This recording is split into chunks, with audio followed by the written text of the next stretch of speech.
Don Juan Pablo. Muy interesante. Muy buenos días, y que lo haya dicho Albert Einstein pues es más todavía. Un mensaje muy importante, un científico que dirías está deshumanizado, que nada más puro raciocinio y fórmulas. Pues por eso es que le digo que es muy interesante que lo haya dicho él. Sí, muy bonita frase. Señor, pues hablando precisamente del bien y del mal, nuestro país no está exento pues de estas guerras que tenemos algún tiempo que se viven lamentablemente en México. Pero esta semana creo que usted nos quiere hablar de una guerra importante. ¿De otra guerra? Bueno, quiero retomar la frase de don Luis Ignacio Lula da Silva, brasileño él, pues, expresidente, en su visita que hizo precisamente a Chiapas en el arranque de la gran cruzada en contra del hambre que inició el presidente Enrique Peña Nieto, y que pues para ello, por el aspecto político, invitaron al expresidente de Brasil. Y este hombre dijo que puede resumir y darnos una idea de la realidad y las razones por qué la situación de hambre. El hambre no existe por falta de dinero, no existe por falta de producción agrícola, no existe por falta de tecnología. El hambre existe por falta de vergüenza de los gobernantes del mundo que no se preocupan por el pueblo pobre. Así de simple, qué fuerte. Así es, y se lo dijo en presencia de, obviamente que los priistas, como acaban de entrar, supusieron que el mensaje era para los anteriores o sus antecesores. Pero lo cierto es que entre esos gobernantes del mundo que menciona, porque no fue directo el señor Lula, no podía ser, era recibido, era invitado, pagaron creo más de 3 millones de pesos por su visita, y no podía ser descortés. Pero lo cierto es que nosotros sí podemos citar que entre los gobernantes del mundo, obviamente, que destacan los de este país, que aun cuando los electores han votado por la alternancia en el poder, una vez que asumen el cargo demuestran con sus actos que su objetivo no es precisamente cambiar el fondo, las reglas, sino adecuarlas a su estilo y aplicarlos a su manera, y siguen la conseja del quítate tú para ponerme yo. Esa frase pareciera que es lo que nos inspira, porque así ocurrió cuando salieron los priistas y entraron los foxistas. Así ocurrió cuando entraron los calderonistas, y ahora vuelve a ocurrir cuando entran otra vez los priistas. No han rebasado, no han llegado más allá de esa frase del quítate tú para ponerme yo, porque en el fondo los cambios no se perciben. Felipe Calderón, por ejemplo, dedicó su tiempo y muchos millones de pesos de presupuesto para resolver el grave problema de la inseguridad, y lamentablemente su guerra fracasó. Al destinar ese caudal inmenso de recursos para su ejército azul y negro que estableció él con Genaro García Luna a la cabeza, desatendió otros problemas tan graves como es la pobreza, que en muchos estados llega a una situación de hambruna. Hoy, Enrique Peña Nieto, pese a que la delincuencia y los hechos de sangre no cejan, pretende sustituir el tema de la violencia y ha presupuestado millones de pesos para iniciar una lucha frontal contra el hambre en nuestro país. Esta será su guerra, esta será la guerra de este sexenio.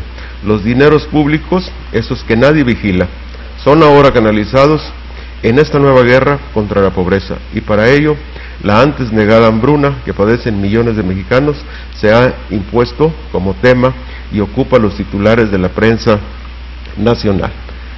Pero como la malversación y el desvío de recursos y la corrupción no respeta colores e ideologías, llama la atención que mientras los miles de millones de pesos que destinó a su guerra Felipe Calderón aún no terminan de ser auditados a cabalidad, y sin embargo los recursos que pretende destinar Peña Nieto en su guerra contra el hambre apenas se están programando, y los legisladores de oposición, por ejemplo de Acción Nacional y PRD, por citar los principales, ya cuestionan y exigen transparencia, además de que señala que estos no se deben de utilizar en la búsqueda de utilidad política.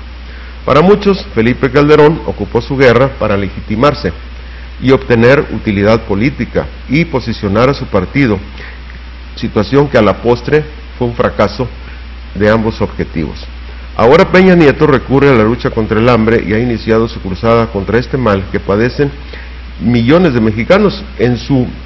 Al inicio de su programa va a tender a resolver el hambre, a paliar el hambre a más de 7 millones, estamos hablando que deben de existir más de 35 millones de gente en situación de hambre en México. El objetivo es similar al de su antecesor, legitimarse y, claro está, reposicionar a su partido para los próximos procesos electorales. Por ello, las disputas empiezan por los manejos de recursos que por lo pronto ya fue motivo de denuncias por parte de los diputados federales de la coordinación panista, quien ha presentado una solicitud para citar y enjuiciar políticamente al gobernador de Veracruz, Javier Duarte de Ochoa, y a la misma Rosario Robles Berlanga, secretaria de Desarrollo Social, a quien la citarán para que en tribuna explique el sonado caso de Veracruz. Mientras, por su parte, el presidente del panismo nacional, Gustavo Madero, presentará su respectiva denuncia, si no es que ya lo hizo, denuncia penal en contra de los ya citados, además de un medio centenar de funcionarios que ocupan cargos en los 3 niveles de gobierno priista. Lástima que los partidos continúen fieles al principio de quítate tú para ponerme yo, y los manejos de los dineros públicos aún se manejen como un botín de esta guerra política que celebran cada 6 años.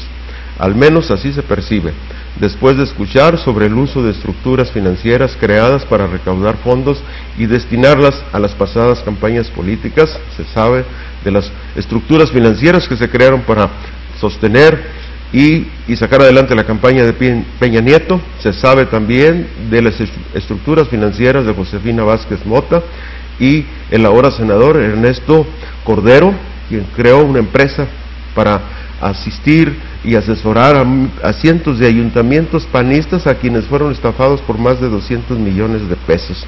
Esas estructuras financieras llevan el objetivo de sortear los gastos de las campañas. Excluyo en este caso a López Obrador porque precisamente esta semana fueron desechadas por el tribunal las acusaciones que en ese mismo sentido sus contrincantes políticos le habían indilgado. Así la política, señora, así el uso y el desvío de recursos hacia la política, hacia las campañas, y como le digo, lamentablemente no avanza porque fieles al adagio de quítate tú para ponerme yo, solo llegan a ser quizás, si no igual manera, al menos hacen lo mismo que sus antecesores.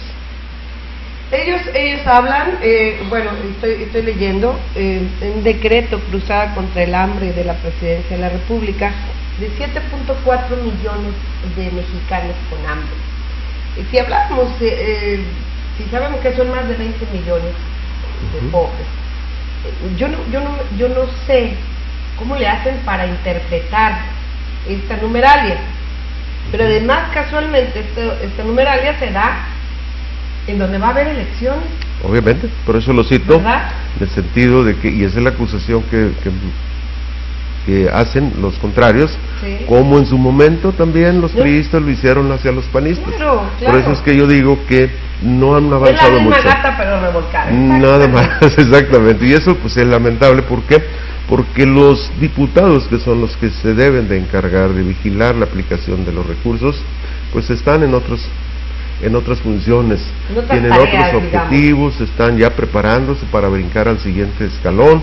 Hay diputados federales que andan haciendo presencia en sus distritos con el objetivo de ser gobernadores, sueños guajiros para algunos, otros realmente tienen posibilidades, pero así anda. ¿Por qué?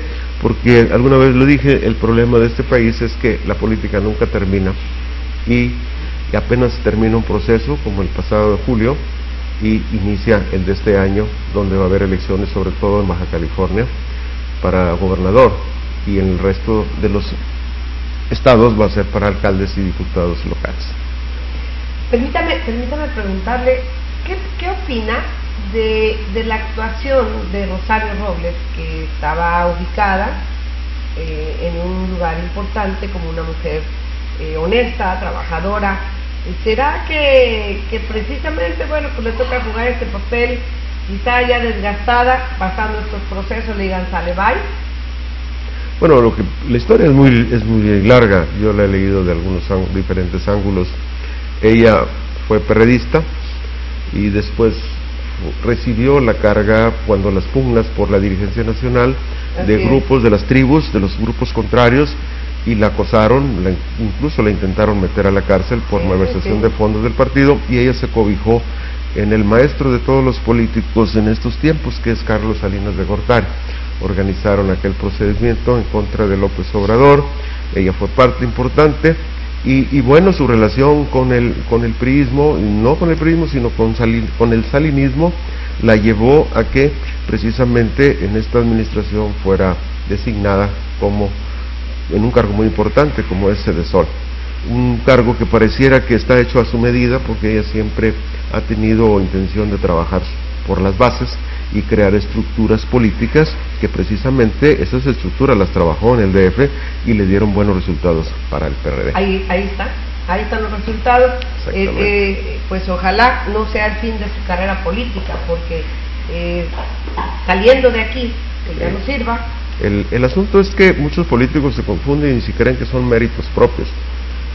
Con dinero y dinero público que nadie les exige cuentas, cualquiera puede hacer carrera política y cualquiera puede venir a un distrito a regalar balones y regalar cosas, no les cuesta.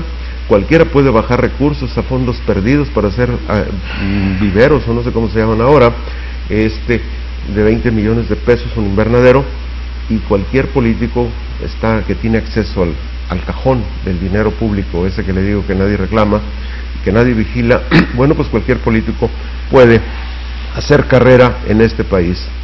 Pero hay algunos que ni siquiera eso hacen, oiga. No es por defender a su diputado federal, bueno, nuestro diputado federal, suyo y el resto. Y suyo y usted también. Pero bueno, hay otros que han pasado sin pena ni gloria, ni siquiera gestionan. ¿Es cierto? Recordamos pues antes de Sergio Gama, el otro profesor Uresti, un profesor de Cerritos, Rodríguez Uresti, que nunca nada, ni siquiera se vio por aquí, menos bajó, aunque haya sido como haya sido. Se llevaron un 20, un 30%. Bueno, usted lo va a mal pensar, bueno, haya sido como haya sido. Mire, si se llevan un 10, un 20 está bien, puede ser, pero resulta que el 10 o el 20 es el que le dan a la gente y el otro 80 se lo llevan a la bolsa. Entonces, señor, mejor vámonos con lo que sigue. Nos vamos con lo que sigue. Y es en el Estado. En el Estado, bueno, pues tuvimos la visita una vez más del señor gobernador. Venía con su jefe de Sedesol, no recuerdo el apellido, el nombre, es un nuevo funcionario, y venía con la alforja llena de recursos para repartirle a los alcaldes y sobre todo Fidencio Lázaro Lázaro Hernández, exactamente,